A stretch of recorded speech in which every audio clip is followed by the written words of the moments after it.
Good evening. My name is Tyler Goldberg. I'm from Austin, Texas. And it's my pleasure to introduce you to a different type of educational experience that you might have had on GMEDI before.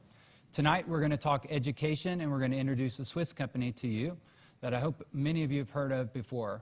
Medacta is a Swiss implant company that is really an educational company. And they have figured out a way to teach the anterior approach in a unique way that makes it safe for all of us to enjoy. So with that being said, tonight we're going to really focus on that technique and something I'm quite passionate about, and that's educating surgeons to get the great results for their patients. I have the esteemed faculty of having my mentor, Frederick Laude from Paris, France with me. And I have Dr. Chin-Wen Liu from Adelaide, Australia, who started the anterior approach in 2013. We all have sort of unique perspectives. Dr. Laude was in Paris, where the anterior approach has been around for many years, and he's going to tell us about that. I started it in 2007 here in the United States, where there was already a small amount of anterior approach occurring. And Dr. Liu started in Australia, where there really was no anterior approach occurring until the AMIS technique came. So with that, I'm going to talk a little bit about introducing the AMIS technique and what that is, the AMIS program, define it for you, and we'll go into a few talks talking about the different perspectives, first from Dr. Laude, then from me, and then from Dr. Liu from Australia. And then we'll have some time for question and answers, both from you and some audience questions that we have here. So with that being said, what is the AMIS program? Well, AMIS stands for Anterior Minimally Invasive Surgery, and is essentially an educational program to teach surgeons how to do anterior approach. Medacta, again, is an educational company. They have dedicated themselves to creating and supporting the educational program which supports surgeons throughout the world the process of adopting and perfecting the anterior approach, teaching it safely. How does it work? It's not rocket science. It has a very simple recipe. It's just whether or not the companies will actually do it. First, surgeons are asked to visit a reference center. They're asked to go see a live surgery where they see the AMIS technique being performed. If that particular surgeon is not familiar with these implants, we're asking the surgeons to then go back and use the implants through their traditional approach so that they become familiar with the implants, so that when they do switch to anterior approach, they're not switching everything in one surgery. Next, the surgeon is asked to attend an AMIS learning center where there are lectures and, more importantly, a dissection, and the surgeon themselves are actually able to attend the dissection and do the dissection themselves on cadavers. And last, there's proctoring program, where an expert in the technique goes out to the surgeon and assists them on their first cases to make sure that they have good results and a good experience. There's continuous education with anterior approach, and that goes on where you can have repeat visits to the proctor. You can have the proctor come out to teach once again, and you can do more educational events such as an advanced level. The advanced level is a program where we'll teach more in unique, broadening the teach the technique in different ways and able to broaden your patient selection. And then we'll even do a master level training where you have the ability to do revision cases through the anterior approach and do really significantly difficult patients. So how about it? Is it successful? Well, over the last 10 years, there's been over 3,500 reference center visits. There have been 2,600 surgeons throughout the world trained in learning centers. And Medacta proudly boasts an 85% adoption rate to the technique, where surgeons have been trained through this program and continue to do the program. In 2015, there were more than 35 learning centers throughout the world alone, 440 surgeons trained this year. So far to date, there are 1,100 users worldwide, and there's 170,000 surgeries performed utilizing this technique in this program. That has given foster to the Moore Institute, which is the Medacta Orthopedic and Research and Education Institute. This is the institute that Medacta has created to continue to provide educational events, such as the one that we're having here in Denver, Colorado this weekend. There are hundreds of surgeons worldwide that have done that, and we're celebrating that tonight. So thank you for joining us. And with that, I'm going to introduce Frederick Laude from Paris, who's my mentor, and he's going to talk to us about the anterior approach in Europe. Frederick. Thank you, Tyler. It's very nice to be here with you. So I'm just going to start and tell you a bit more about where the anterior approach comes from. It was described quite a long time ago by Karl Hüther, a German surgeon in how to do this, and it becomes a very popular technique, and it becomes nearly the prominent way to go inside the hip for I would say, the first part of last century. It was very successful in Paris, especially with the Jude school. Jude school is a long tradition of surgery. You start with the grandfather. You have two sons, Robert Jude and Jean Jude, and themselves are also two sons who are still orthopedists, and one of them is still active. They developed the anterior approach specifically with an extension table that was designed by his grandfather who died in 1942. This table, which looked like a bit strange for most of you and looked like the ancestor of modern extension table, works extremely well. And Robert Jude and Jean Jude developed the total hip replacement technique through with this extension table. As you can see, we still have this time still have a lot to do to catch the American in terms of marketing, but this table works quite well, and they developed the techniques. The big problem with the Jude brothers, they tried to improve and to design some total hip replacement, and that was a big problem because each time they find something, it was a big disaster. And this is truly not such a bad news, rather bad news for an anterior approach, because people think that everything was bad from the Jude, and they didn't really adopt it, even in France. It was only really used in Paris. And I can tell you in the 90s, so not such a long time ago, this approach was nearly forgotten, because Robert Jude died in 1981. Le Tournelle, which was his pupils and was my mentor, died in 1994. Truly, it was not very easy to learn how to do that, and it was only in Paris. And you could even find an extension table if you want to buy one and to start one in the 90s. That was a good reason. When I decided to go to my private practice and to do surgery, I knew that in Paris, if I was not doing anterior approach, I would finish like a knee surgeon. In a very strange way, I decided to build my own table, which was something very light and quite efficient, and I use it now for the next 8 years. But then when I tried to convince people to move to this anterior approach, I knew the real problem was this extension table, and finally, after finding and looking for many companies, I find this small, nearly totally unknown company, which was named Medacta. It's a Swiss company with very nice people, and they trust me. I don't know why, but they trust me in this time. And slowly we develop everything, and nearly 1 year later, we have this very nice extension technique, which is still the same as we use today and works extremely well. This is the one I call the never sleeping assistant. I would say before Medacta, I was able to do that. So we had what we call the modified Hutter approach, which is for me the best way to go inside the hip. I had my little old and simple table, and we have a very specific channel frame that works well. But with the help of Medacta, we refine everything and make it very more efficient. So my old table became a very brand new and efficient table. We have always the approach, which was already for a long time minimized. We have the channel frame, and we also really improve things by designing specific instruments. And also, this is the way I could nearly do the surgery without all those retractors you can see in many other techniques. Of course, you can use fluoroscopy, and at the end, we decide to call it, to give him a name, and this is the AMIS, Anterior Minimal Invasive Surgery. That was the first step, and I would say the easiest step. The most difficult step at the beginning was teaching, because it's not because you are a good surgeon, you know to do it, that you can easily teach it.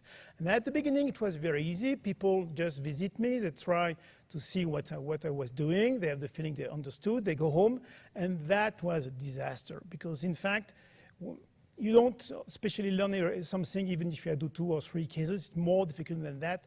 And we tried to really improve things, and Medacta was very efficient in doing that. You know, this is a Swiss company, and in Switzerland, education is something very serious, so they did work very well on that. So it completely changed the thing, and Tyler already explained you how it works. The guy who wants to do that visits the surgeon, then he go home. Usually at the beginning I go home with him in his hospital. We do 2 or 3 or first case together, and then maybe sometime he could come back. And that was truly, and change everything, change the rule, and that's a big success. I must say that Switzerland was the first country that really developed this technique, and now I think in Switzerland, if you don't do anterior approaches like Paris, you're a knee surgeon. Austria was also very strong. They have some very good guys there, and it was not that easy because in Austria the Zweimuller stem was very, very strong. And I must be afraid that after 10 years, the Zweimuller stem is not the first stem in Austria. And after many countries continue to develop, especially in Europe. A few countries, it was not that easy in England, by example, but it was become very strong now in Switzerland, Italy, many countries. So the AMIS technique is the direct heritage of 70 years of anterior approach done in France. And I really think now it's a very good way to do the scalp replacement. Thank you. Excellent. Thank you, Fred. Appreciate that. It's a great overview of what the anterior approach did in Europe. Thank you. That's excellent. So I'm going to talk a little bit about the anterior approach in the United States and talk about how AMIS technique came to the United States and sort of my sort of route to getting there. So you have to look at the bigger picture, I think, in the 2000s. In the 2000s, when I came out of my fellowship training and started my practice, MIS was all the rage. It was the movement of the century, and many surgeons out there were promoting MIS as the most revolutionary thing in orthopedics in decades. They promised significantly much: less muscle injury, less blood loss, less pain meds, less hospital time, no rehabilitation centers, more function sooner. All the patients wanted this, and surgeons wanted it too. The benefits, however, of the MIS craze were relatively unproven, and actually there was quite a lot of complications that were occurring when patients and when surgeons were doing minimally invasive surgery. And so there's really questionable benefit. And so there was a little bit of a retreat when I started looking at doing anterior approach. Most surgeons were retreating from the MIS techniques or the other techniques that were involved in doing total hip replacements and retreating back to standard age-tested techniques with implants and proven results that were known by others. And for me, that went back to a posterior lateral approach, and my implants were acceptable and my patients were happy, and I thought that that was a good thing. But the Pandora's box for me was opened. The patients wanted more rapid recovery, more precise implantations. They didn't want to have to come back to see the doctor, and they didn't want to have implants that failed. And I wanted more efficient surgery. I wanted better pain control for my patients. I wanted less complication risks. I wanted less infections. And so this stage was set to try to go about doing something new to improve patient care and improve surgical techniques.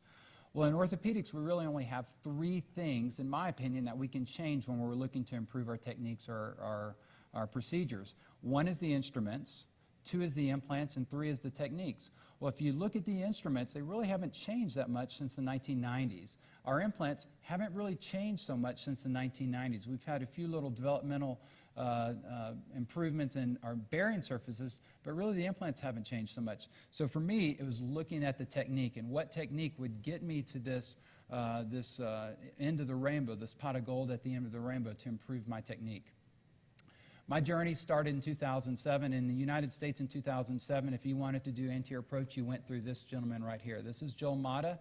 I went to Los Angeles and trained under him in 2007, and I got this quote from him. He said, "The main resistance to this technique is the presence of a steep learning curve." And he indeed was right. There was a very steep learning curve because the way we were being trained in 2007 is we were going out to Los Angeles, we were learning the technique, we were taking as many notes as we possibly could and as pictures as we possibly could while being there, and then we were expected to go home and start that technique in our own operating room.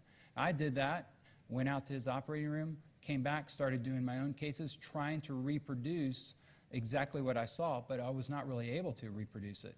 This was my first case, and it went okay. I had some difficulty, but then the patient started having pain. And sure enough, a few weeks post-op, she started developing significant groin pain. A CT confirmed that my cup had not osseointegrated, and eventually I had to revise that cup. And a few cases later, same thing happened. I put this large head metal-on-metal bearing surface in, and an excellent early result. Patient was back to work very quickly, sent me notes saying how happy they were, and then soon enough began developing groin pain. Well, having seen these failures, I began to beat myself up about the technique. Was I doing something wrong with the implant, or doing something wrong with the technique that failed my implants? Well, it turns out that in hindsight, actually the implants were failing at an alarmingly high rate, so it really perhaps wasn't my fault with the technique that caused these patients to fail. But in any event, that started a cascade of events that said, I needed help. I felt like there was some early benefit to these patients, and I needed to go try to figure out how to get something that was more durable, more predictable. And so I talked to a friend of mine who introduced me to Medacta. And soon after that, I found myself in Zurich, Switzerland, and in Paris under Frederick Laude here, training and learning how to do this technique. In March 3rd, 2008, the first Medacta hip came to the United States, and I had the pleasure of doing that right before the Academy that year. And soon enough, I was off to the races. I did early on have a proctor come all the way from Switzerland to come teach me how to do the technique, because there was no U.S. proctors at the time. And he taught me how to do it, and spent a couple days with me in surgery, and we got through the cases together and gave me a tremendous amount of confidence to be able to continue to do it once he left. And eventually I gained a little more experience, and I started teaching the technique and going out and proctoring other surgeons with the technique and seeing the results that Dr. Laude started, and seeing that it really does work and you can introduce this technique very safely and competently. 7 years ago, this last month in this very city in Denver, Colorado, we actually held the first USA Learning Center, where 3 surgeons from the United States and 1 surgeon from Switzerland taught the very first anterior approach AMIS technique learning center here in the United States. And the message I would have is the AMIS technique is not all like other direct anterior approaches. There are certain technical experiences that are different as we go through the approach, but really the real difference in the training program is the training. There is training, training, and more training in this, and the surgeons are really never left alone to fend for themselves in this technique. There's always somebody that they can call on. Just last night, I was visiting another surgeon who has been proctored before. I went to go see him. I went to go see him again to make sure that he indeed was checked out and felt good and confident with the technique. I'm continuing to get emails weekly and daily from surgeons around the country wondering, what about this, what about that? The training and opportunities for learning are always there with this technique. And how's that worked for Medacta in the United States? Well, in 2008, at one point, there was just 1 user for the AMIS technique. And 7 years later, there's 100 AMIS users that continue to be dedicated to the technique. And Medacta continues to invest resources and efforts to ease the adoption and perfection of the anterior approach. And what we found is that the approach can be taught. We can teach surgeons through the learning curve and shorten that learning curve for surgeons, and we've seen it right here in the United States. So for my practice and for me, I would say thank you to Medacta, thank you to Frederick Laude, thank you to my mentors, thank you to my peers that teach these courses with me and teach me every day, and most importantly, thank you to my patients, because they're the ones, when I was struggling with the technique, convinced me that I needed to continue on with the technique and continue to learn how to master it. So thank you very much. And with that, I will introduce Dr. Chinwen Liu, who it's 9:30 in the morning in Adelaide, Australia, but he's going to come and talk with us about his experience in Australia. So, Chinwen, the floor is yours, sir. Thank you very much. And I guess my opportunity to present to you today is really about something that I'm extremely passionate about and very early in the game compared to your experiences. And that's probably very relevant to your cohort watching today. And look, my experiences start off really with what are the proposed benefits of anterior approach. And I think we know that overall we're looking at lower blood loss, lower dislocation rate, quicker recovery, no post-operative restrictions, all of those things that listed on the slide that really made me think, look, this is a better way. And like you, Tyler, when I started off looking into this way back in 2012, the general consensus in my town in Adelaide was that this was a fad and that this was similar to what we've seen in the past with double incision techniques and minimally invasive techniques that really had proven down the line to not work with high rates of complications. There were some people in town who would discuss with me and say that, look, we've tried the anterior approach in the past and they didn't work, and that really led me to be a little bit cautious in my approach to learning about it. But I had heard about a surgeon over in France sitting next to you and a few other surgeons in Switzerland who are putting these in routinely. And that really led me to think, why has it taken so long for Australia to follow the good results from around the world, around in the US, around in Switzerland? Why aren't we adopting it? The reason probably is the joint registry. We've got a very robust joint registry in Australia, and that registry really captures almost 100% of all joints that go in around Australia since 2004. And now in 2007, I think the first Quadra and VersaFit combination by Medacta was put in, and we're assuming that most of these were put in via the anterior approach back in that day. And in 2009, we knew that this was a much higher revision rate, and that was highlighted on subsequent joint registries year after year, that the revision rate with the Quadra VersaFit combination was higher than the conventional rate. You can see on the graph there that significantly higher than a conventional total hip replacement. So look, what happened over the next few years was probably why we're all here today, and really why we're looking at the training that Medacta provides as a way to minimize that learning curve and provide us with the same trajectory as our normal conventional total hip replacements. In 2011, again, it's identified as having a very high revision rate, but the revision rate was going down. And it was the third most used cementless stem at the time, which really made me think, this looks like people are putting more and more direct anterior approaches with the Quadra and VersaFit stems in, but our revision rates are still quite high. And I think that led to a bit of a second guessing of whether we are doing the right thing or whether we are going back to what you mentioned with our minimally invasive techniques that were a fad in the past that only lasted a couple of years. So on the next slide, it really just shows what we were thinking. There were still great results overseas. We did still have a higher rate of revision, which were troubling the surgeons that were doing this at the time, which were the reasons why anterior approach didn't fly off during the first and earlier years. There was the designer surgeon phenomena, which we know, which is, is this approach only good for the people that design the instruments and the tables? Is it only good for Joel Marta and Frederick Laude, and all of us regular surgeons could never replicate what they do? So I think back in that time, we really were trying to decide whether this was going to be something that we could do, or we just needed to go back to our tried and tested techniques that, yes, definitely they didn't have the same early results, but at the time there was very little evidence in the literature to support what we were doing. I think in 2012 was the big turning point in Australia. And we saw a refinement of the technique, and I think that the technique that Frederick was teaching around the world, really became the standard for anterior approach surgery. And it was really the only direct anterior approach learning course and learning structure that we could actually achieve if we wanted to do anterior approach. There were no other companies at the time offering us a good way to learn anterior approach. So the AMIS learning centres were more prevalent. They've gone in the tens to hundreds now, and I think you're at 200 now at Denver today, which is fantastic. The educational platform was enhanced, and what I felt was that really in reproducing the techniques of Frederick Laude and the Medacta technique, there were no efforts spared. And in our 2012 registry, that was the time where our registry highlighted that the approach as a function of the stem and cup that were being placed in were of no higher revision rate based on any other conventional total hip replacement. And I think that's the key turning point in Australia, was probably in 2012, where the evidence, the objective evidence, started to support what we were doing in direct anterior approach, and really gave me the confidence to pursue this in a very strong sense. What are my personal experiences? So I didn't just train with Medacta, I trained with multiple companies through the line.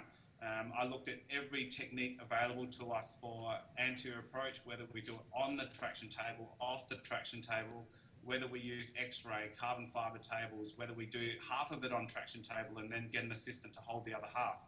And I went through with DePuy, Stryker, Zimmer, Biomet, Smith & Nephew, every single company I could think of, and had a look at all of the offerings. What was the best way of doing direct anterior approach, and what was the most reproducible for me? On my next slide, it's really just the technical considerations that I was looking at. In Australia, we are a bit different to around the world. We can only really have one assistant in a private practice in Australia. We can't have the 2 or 3 assistants that I saw enabling us to do the off-table with a lot of ease. Often our assistant isn't a skilled orthopedic person or trainee, which makes it difficult for us to use people who know how to position the leg. So we need to almost be able to achieve this independently, and that's certainly something that I saw with Frederick, who does sort of 70% of the operation without an assistant in the room. I personally felt that the need for x-raying during the case was critical, and that certainly meant that a carbon fibre table, which we have with the AMIS technique, is something that I utilise a lot just for my own confidence in the approach. I needed the procedure to be reproducible, and I needed it to be able to be used in 99% of my patient cohort, because I felt that I didn't really want to say, look, your BMI is over 35, so we can't do anterior, or you've got a bit of protrusio, we can't do anterior. So I needed to see that this was achievable in almost all of my patients, and pleasingly it has been. The strong training program was another requirement for me. There were a few people doing it where I was from, and certainly in Australia, if you look at our adoption rate graphs, which I'll show you in a moment, there's certainly, we didn't have a lot of people in Australia to call upon. I needed some way for me to get trained when I returned back to my own private practice in Adelaide, and to continue with my education so that I can achieve what I could prior to that with a posterior approach. And I knew, looking at the experiences around the world, that the end result in the early and late stages was a lot better than what I could achieve with my previous approaches. And one of the things that I found going along the way as well was the support from other anterior approach surgeons was something I hadn't seen before. The camaraderie, the discussion, the frank discussion about what things were good, what things were bad, and how we can refine the technique. I think that was something I never experienced before in my training.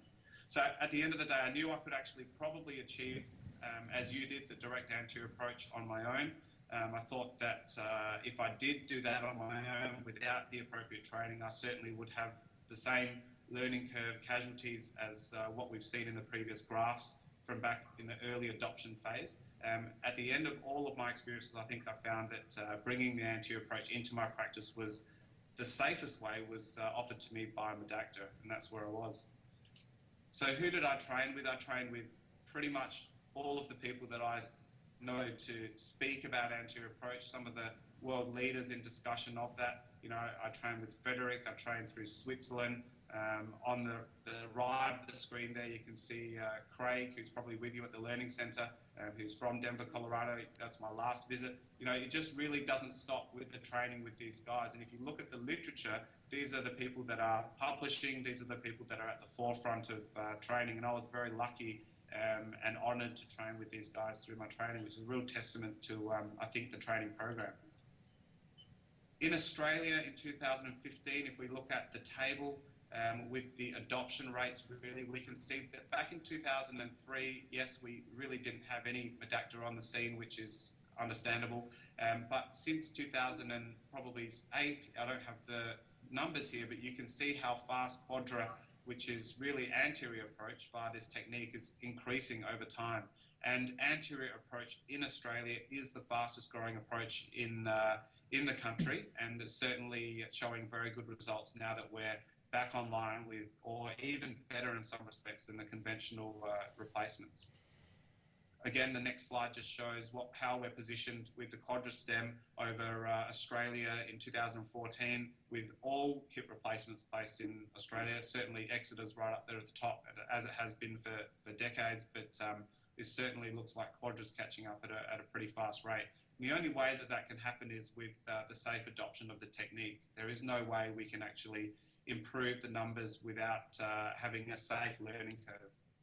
The number of users of AMIS in Australia is increasing a lot. You can see it would have been a lonely time in 2007 with only 3 or 4 people doing the AMIS technique. Now we're in 2015, we're up around 45, and I'm sure that we are increasing quite quickly. I know certainly in the area that I work in, the AMIS technique is becoming the preferred technique for anterior approach as well. What about my personal practice? I guess that's where we are now. 2 years down the line from learning the technique, I do 100% of my hips using this AMIS technique. It's pretty much 99% exactly how I was taught by Frederick and all of my other trainers, and that's one of the strengths of doing it this way, is that we really all do it almost the same way, which means that it's reproducible, teachable, the difficulties in it are minor, and look, for me, to this date, we have a very, very low complication rate. I didn't list any of them here because I know that most of the audience aren't going to believe me anyway. But look, the most important part of this is satisfied patients, as you mentioned. So I think that's a bit of a wrap-up of where we have been in Australia, what my personal experiences are like, and certainly as you, Tyler, I have to personally give my thanks to the rest of the Medacta group as well as my mentors for getting me to this stage, which I think is confident in putting in a hip replacement and a technique which is certainly something that I didn't grow up with learning. So I'm very thankful for that. So thanks. Absolutely. Thank you. Thank you for sharing that with us.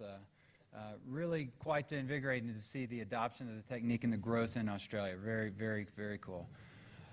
So we have a few questions, and if you out there in the ViewMedi world want to send in some questions, you're welcome to, and we'll try to get those answered for you as well. So I suspect at the table, so we have, how many years of anterior approach experience do you have, do you think? Nearly, in 2 years, it will be 30 years. 30 years. So we have probably somewhere around 35 years of experience to draw from. No, so. But there's some experience here to draw from, so if you want to send in a question, you are welcome to. We do have a few questions already set for us. So Fred, I'll ask you to answer the first one. One of the often cited comments about the anterior approach is the learning curve is a hindrance to the adoption. Does the AMIS program resolve that concern? I think so now. I want to say something. Teaching, you also have a learning curve, and I think I'm a much better teacher than I was 10 years ago. Also because what is important, you teach something and then sometimes you don't see anymore the guy who have teach. But Medacta is very good to come back with information. So you know that this guy have this kind of problem, and say, how can I teach the way next time better? And this is very important, very efficient. The information goes one way, but also goes the other way, and it's really improved the way to teach. And in Medacta, we even have some meeting with all the guys who teach to see how we can improve that. Usually in many companies, all the meeting is to develop new implant. At Medacta, we have meeting, all the guys who teach, we just met ourselves and we say, what can we improve? Is this a good way to do? Is this a bad way? This is very important. So I think we try to do our best to teach the best. Yeah. Do you think the learning curve can be shortened? Can we teach? For sure, absolutely, yeah. Absolutely. I would agree with that. I know Claudia Dora out of the Balgers Clinic in Switzerland has a paper out that has shown his learning curve and where he taught the technique to the next surgeon and the next surgeon, and the number of complications and problems that the surgeons below him had were significantly decreased. So I think you can shorten the learning curve for patients or for surgeons starting the technique. How about you, Dr. Liu?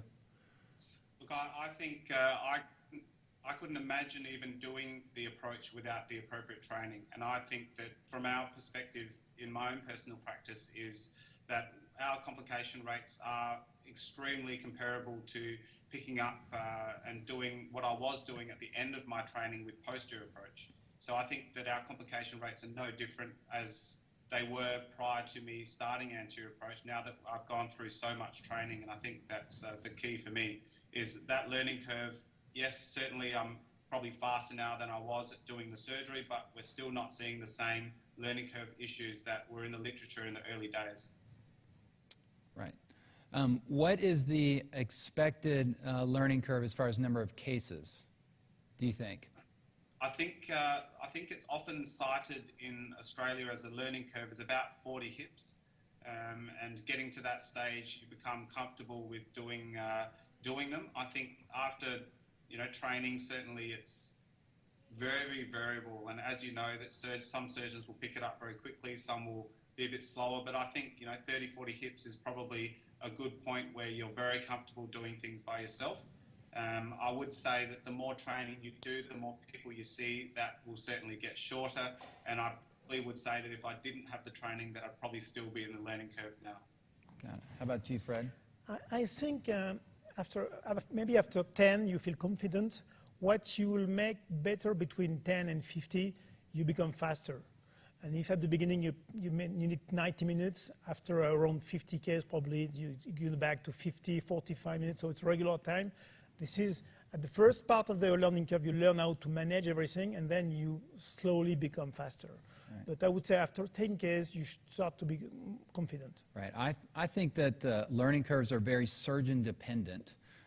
Some surgeons have the ability to grasp the information and grasp the technique, and they're able to make flow through their hands what they want to see as far as the anatomy goes in their mind. And other surgeons really struggle with the anatomy and what the position of the pelvis is and such. And so I think it's really dependent upon the surgeon, actually. I think you need to, once you start the technique, you should commit to doing it and try to get at least 10 to 20 cases in to see how you'll progress through. So.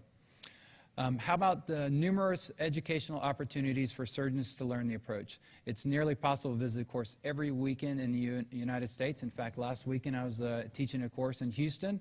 Why choose the AMIS program over the others? What are the advantages in your mind? Because this is the oldest one. This is the most advanced, and this is the one which is probably the most interesting. Absolutely. How about you, Dr. Liu? Why choose the AMIS program? I probably have been in the unique position of having visited most of the different offerings for courses, and I think the main thing to say is that when I go to an AMIS course, then I certainly know that what I'm going to see is a reproducible and similar thing to what I've seen in the past. And almost all of the different AMIS learning centers will teach almost exactly the same technique. And I think that's critical for someone to learn. I think having different techniques and different nuances is very difficult if you keep changing it up every weekend. Right, absolutely. The uniformity of the technique. Yeah. What I was most impressed when I visited you back in 2007 is being an American-trained surgeon, we could not wait to get our hands on the instruments. We wanted to do the Riemann, we wanted to pick the hammer up and broach and hit stems and things like that. And for you, it was an anatomical dissection. And at the end, we were going to run the reamers for a second and put the broaches in for a second. And so we really focused more on the anatomy. It's a much more elegant surgery. It wasn't a retractor dance of putting a retractor in certain safe zone locations, pulling as hard as you can to open the tissue up so that you can do your implant so you can have an x-ray that looks somewhat reasonable. This was more of a dance with anatomy. And at the end, we'll do some orthopedic surgery and cut the bone. Yeah. The approach is really something very important. You prep everything. It's a little bit longer than the posterior approach, this is true. But when everything is prepped, after it just nearly finished. Reaming, broaching, it should be ready. You prep that during the approach, and after it should go by itself. Right. How about one of the things I think of, Dr. Liu, is with the educational programs and the AMIS program, tell us about the complication management that you've learned about through the anterior approach, through the AMIS programs. Look, I certainly think one of the key things here is that our surgeons who do the anterior approach are very frank with their complications, and certainly they discuss the first cases where they fracture a calcar or have a GT fracture and how to handle those things. The discussions about them are so open that I felt comfortable going into any complication that may have arisen during my first few cases as well. And one of the main things that you touched on before is having a proctor there for your first few cases where the highest chance of you making a complication is going to occur. Having them there to help you along the way is invaluable, and something that once you're out there as a surgeon is almost impossible to get. Absolutely. Yeah. Now, what is really important when I already said that when you teach that the information came back. So the next time you teach, you know that they have a problem at this time, they have a problem at this time, and you're going to tell them how to solve this problem before it just arrives.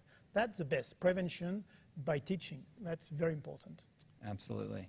I've always been very happy to see that the complications be talked about, shown, and how to manage those. So if they happen to me, and I would know exactly how to manage those right there, either in the operating room or post-operatively.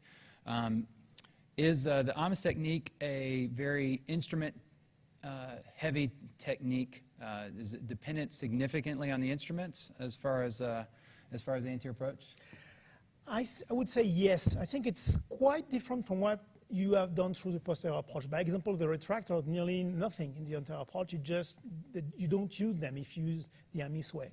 So if you have used retractors all your life, you'd be surprised that the retractors in the box you have nearly no retractors. So there is many things that completely change. So when you arrive to start with the AMIS technique, I would say you have to remove from your head all you have learned before, not everything, but a lot of things. And this is the main danger at the beginning. You want to do a mix with what you have done before and a mix with what you have learned, and something this is a big mistake. You really have to listen to what we teach, try to teach you, and this is by far the best way. Absolutely. Dr. Liu, how about you with the retractors? Look, I don't see it as any major issue. Whenever you pick up a new technique, you always pick up new instruments, and the only reason for the different instruments in the AMIS technique is really for elegance and really to allow us to do the operation with minimal soft tissue damage. And I think that gives us our offset handles and so on to help us along the way. Retractor-wise, I just put the Charnley in as Frederick does and pretty much leave it there the whole case. And I don't find that I have to do a lot of retraction outside of that. Right. I've been struck over the years how much the retractors have become simply an assistant, and I haven't been dependent upon those, doing those. I wanted to talk a little bit about the more educational pathway, because one thing that we did not touch on was the Club d'AMI, which is a club that Medacta started, that is where a surgeon that's struggling with a particular procedure or process or part of the operation, they can go to this club, and there's a sort of a web-based pool of surgeons that are available to help them answer those questions. There's lots of information there. Fred, I know you have lots of information there and videos posted in that. I think it's important because I have the feeling you are never left alone. A lot of surgeons when I train, they have my email, and very often they send me an email. What would you do with this case? I have a problem, and I think it's very important to have. I always insist on this feedback. This is something which is quite important, and this Club d'AMI is something where if you have some question, you can go and find a lot of answers, because it's very well made, it's personalized, so it's interesting. And if one day you have a problem, something you didn't have the feeling you never face, you know that there is someone behind that can help you very fast. Excellent, awesome. One of the things I was struck with about a year ago, I had a surgeon who'd been doing anterior approach for probably 6 years, and he says to me after we get done with our day of surgery, he says, "Look, Tyler, I've been doing anterior approach for 6 years. That operation that you showed me today is not the operation I've been doing, nothing like it." So if you're a surgeon that's already doing the anterior approach, what are the advantages of AMIS technique over other techniques? How about you, Dr. Liu? You want to take that one?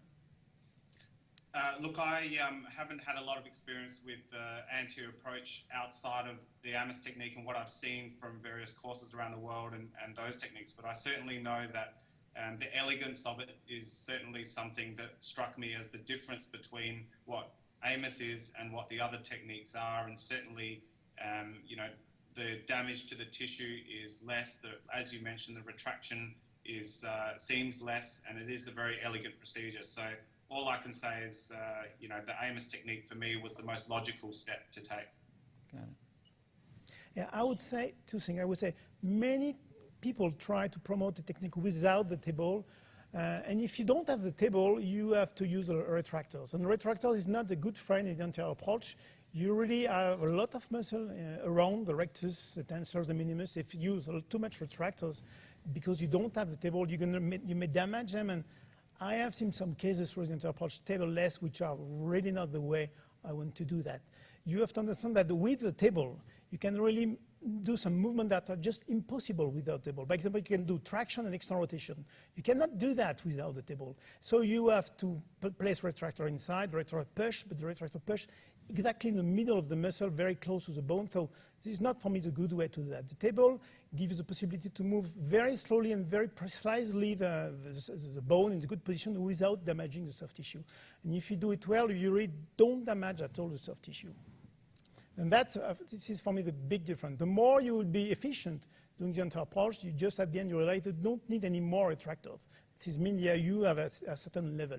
And what I see for the other techniques is they're still at the level of the retractors. So it's one step lower than we do. Excellent.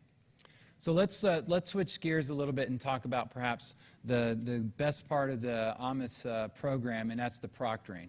One of the key aspects of the program is the proctoring, and with busy schedules and lives that we all have as surgeons, why do we continue to give up our own time to support the proctoring and support educating other surgeons? So Fred, I'll let you tackle that one first. Yeah, that's a good question. I remember when I started beginning mainly with Switzerland, and I was going to Switzerland every week. So I was very afraid that the police catch me and say, "What are you doing in Switzerland every week?" But that was quite funny. First, I make a lot of good friends, and I was very happy. Some are still some fantastic guys, still visit. We have vacation together. So it's not time wasted, but I think it's also it's nice to promote something that you have developed and in something you trust. So it's never a big deal. It's always interesting. This is true. It's a little bit tiring. I do a little bit less, but I still do a lot of learning center. You see, I'm in America for 1 week. I could be in my office working. No, I prefer to be with you tonight. I visit New York, Louisville. I went yesterday. I was in Taos in Colorado. I visit and meet a lot of very nice people. Take me some time, but that's life. That's life, yeah. You proctored me many years ago. Yeah, it was a great time. I remember we had great time in Austin. I discovered Austin. It's a fantastic city. Yeah. It was green. It was green that year. It's good time. It's not waste of time. Is not waste when you do that. Teaching people, it's always good time. Absolutely. How about you, Dr. Liu? What are your impressions of the proctoring program? Look, I think with the anterior approach and with AMIS, the passion really is something that you see in the surgeons that do it and that train in it. It's something that I've not experienced with other approaches or other techniques before, and I think that really shows with everyone that comes through. I guess one of the reasons is probably also almost a bit of a selfish reason when you go through the whole proctoring and mentoring program, and that's probably that the surgeons who are doing it don't want any bad results in the community. And I think what they're hoping is that if we can train each other to have the same results that Fred's getting and that you're getting with the anterior approach, that we'll continue to do this successfully in the long term. And I think we've shown that already that we have been able to do that. And certainly, I think from my perspective, I love to teach people and I love to show people what I'm doing purely for passion. And the second reason is to make sure that those people who do adopt it are doing it in as safe and as reproducible a manner as I got taught. And I just want to add, by teaching, you also learn a lot on your side. So just by teaching, trying to understand, trying to explain what you are doing in a better way, you learn a lot for yourself. So it's never, sometimes it's never lose teaching. Yeah, absolutely. I agree with you, Dr. Liu, that for me, it's all about the passion. And I have a passion for teaching surgeons and seeing the good results that they get and getting the phone calls and emails saying, "You're not going to believe the success I'm having with this technique." I really enjoy it, and I enjoy hitting golf balls too, but for me, the passion is really there to teach other surgeons and to extend the footprint of this technique to patients that are out there. I always say an old adage I learned back when I was a resident, that if I were a magician, I would keep all my secrets. But I'm not a magician, I'm a physician. So I'm obliged to teach everything I know and to help everybody I can possibly that may benefit from what I know. And so I really spend a lot of time, perhaps maybe too much time, doing these courses and training and proctoring, but I just enjoy it. I have a big passion for it, and I love seeing that aha moment of when a surgeon starts to really grasp the technique and obtain the results that they're looking for. So in your opinion, Dr. Liu, why is the AMIS program so successful? I think the reproducibility of it is key. I think every time someone goes to a learning center, they learn the technique, then they get a proctor, they're shown the same technique and they're shown the same methodology with the instruments that are the same. And that's something that we don't see in other courses and other techniques. You end up going to see something, get someone to help you, and they show you a totally different way of doing it. When we do the AMIS technique, it's always the same. And that's one of the best things about it, is that when we go to discuss it, everyone's doing the same releases. They're putting the retractors in the same place. The outcomes are the same. They're great. So I think that's one of the big successes, and the fact that we do have such a worldwide footprint now with learning centres, that we are drawing on a lot of experiences from people all around the world. Right. How about you, Fred? What are you? I think this is a feedback. I already told you that the information goes one way and come back, improve, go back. And that's really improve everything. Yeah, absolutely. I think from the logistic point of how to teach, the reproducibility is absolutely key. But we must remember that Medacta has put forth the effort and the money to adopt this sort of training protocol. This is not a secret of how to do this and how to train surgeons through these learning curves safely. It's just who will do the hard work of lifting the load to be able to do this, to arrange the cadaver labs, to arrange the proctors to come out and see the surgeons. We're all busy all around the world. We're trying to do lots of surgery and help lots of people, and to take that time out and go physically and plant yourself in the surgeon's operating room to help them is just key. And Medacta supporting that continuously has really been the key to me. What have you taken away from the continuing education programs, either as an attendee or as an instructor? Selfishly, Dr. Liu, what do you take away every time you do this? Well, I think every time I go, I learn something very minor about the technique, which maybe I have overlooked when I'm doing my own technique, or something that I actually haven't been doing right. I think one of the biggest things is actually just discussing the difficulties or ease of how things are done in my operating theatre, how to set it up. I think one of the main critical parts is actually just being able to collaborate, and collaborating with colleagues that I've never met before, doing the technique and finding out how similar or different they are. Generally, it's pretty much the same. But selfishly, I think every time I go to a learning centre, or every time I do a cadaver course or instruct in a cadaver course, any of those things, it's certainly, for me, I always pick up something for my own practice of something I could be doing a little bit better. And I think that's one of the key things here, is that we're just refining and refining to the point where it's just, it's so fluid. Excellent. How about you? Okay, no, I think this is, Medacta is a Swiss company, and this is true that education is something very serious in Switzerland. So I think it's probably one of the key of the system. Everybody remember the AO, which was something like that. Maybe some of you went to Davos. I remember with Joel Mata, we organized for a long time fracture of the acetabulum course. It was a great course, and now this is our new challenge. This is teaching the anterior approach, which is not that easy, but very interesting, and I think we have done big progress on that, and it's something that worked very well. And I'm very happy to see that Shen-Lu is working very well, and Tyler, and many surgeons who follow me at the beginning now are incredibly successful. That's probably the best you can say about education. Yeah, for me, it's absolutely. I learn every time I do one of these courses. I learn from other surgeons. I learn from my mentors. I learn from my colleagues and my peers. So for me, it's all about the continual education and the improvement I have. I'm constantly after that perfection in the operating room and taking care of my patients, and this helps me with that process. So with that, I'd like to close. I'd like to thank Dr. Liu and Frederick Laude for joining us. This is truly an international ViewMedi experience tonight. Hopefully we enlightened you a little bit and shown you a little bit about what the AMIS program is like, what the AMIS technique is like. I guess the biggest overarching theme tonight is that if you're a surgeon out there wanting to learn direct anterior approach and get your feet wet in that, is to seek out help. Seek a training program where they can provide you education, where they can teach you how to do the technique, to teach you the anatomy, teach you how to manage complications, and that will ensure both a good experience for you and more importantly for your patients. So with that, I'd like to thank everybody for being with me tonight. Thank you to Eric Fontenot and Medacta for putting this together for us. And with that, I wish you a good night.